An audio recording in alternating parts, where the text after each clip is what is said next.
അപ്പൊ നമ്മൾ ഒരു കിലോ ഞാവൽപ്പഴം എടുത്തിട്ടുണ്ട്. ഇതൊന്ന് പിഴിഞ്ഞെടുക്കണം. നമ്മൾ ഉണ്ടാക്കാൻ പോകുന്ന ജ്യൂസാണ്.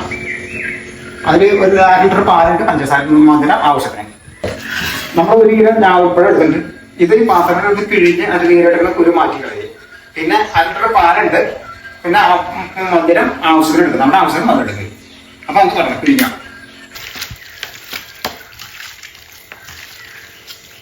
അപ്പൊ നമ്മൾ ഇത് പിഴിഞ്ഞെടുത്ത സാധനം മിക്സിയിലിടണം. ഇത് പാലൊഴിച്ച് പഞ്ചസാര ഇട്ടൊന്ന് അടിച്ചെടുക്കണം.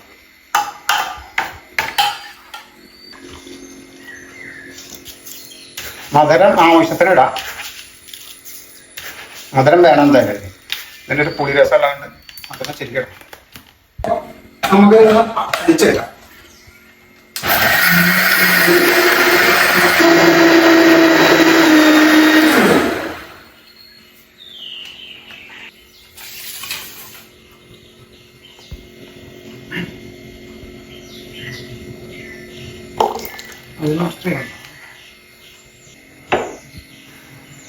അപ്പൊ നമ്മള് ഞാൻ ഉൾപ്പെടെ ജ്യൂസ് അടിച്ചു കഴിഞ്ഞു. ഇതിൽ വേണ്ട പാല് കുറഞ്ഞിരുന്നു. അപ്പോൾ 1 ലിറ്റർ പാലാക്കിയിട്ട് മധുരം ഇതിൽ പുളിപ്പ് വിടാൻ വേണ്ടിയിട്ട് ശരിക്ക് ചേർക്കണം. നല്ല ടേസ്റ്റ് വരുള്ളൂ. നമുക്ക് ഈ ജ്യൂസ് കഴിച്ചു നോക്കാം.